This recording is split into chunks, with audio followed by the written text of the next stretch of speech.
Hello बच्चों, let's see the question. The question says introduction of alien species into the new area poses a threat to the extinction of the indigenous species due to. तो हमें बताना है कि अगर हम introduction करें alien species की न्यू एरिया में जो कि थ्रेट होती है extinction of the indigenous species, तो ऐसा क्यों होता है, वो थ्रेट क्यों होती है इंडिजीनियस स्पीशीज के लिए. तो यहाँ हमें कुछ रीजंस दिए गए हैं. पहला दिया गया है देयर हाई न्यूट्रिएंट रिक्वायरमेंट.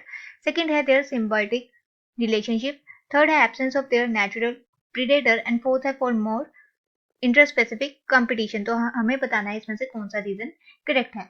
अगर हम बात करें यहाँ पे किसी स्पीशीज की, when a particular species कोई specific kind of the species enter करती है या इंट्रोड्यूस की जाती है इनटू द न्यू एरिया, तो ये क्या करती है, ये कॉज करती है ग्रेट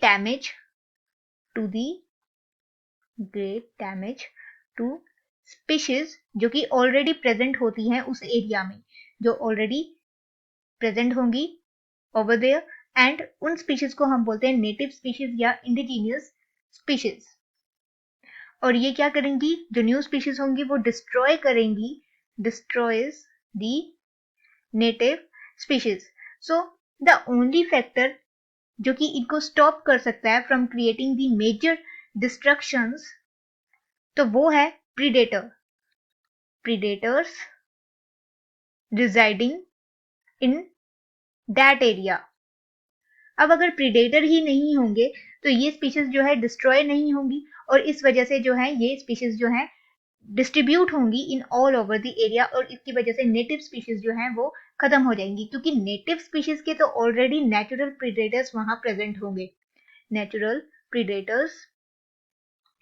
होंगे इन दैट इकोसिस्टम और इन्वायरमेंट.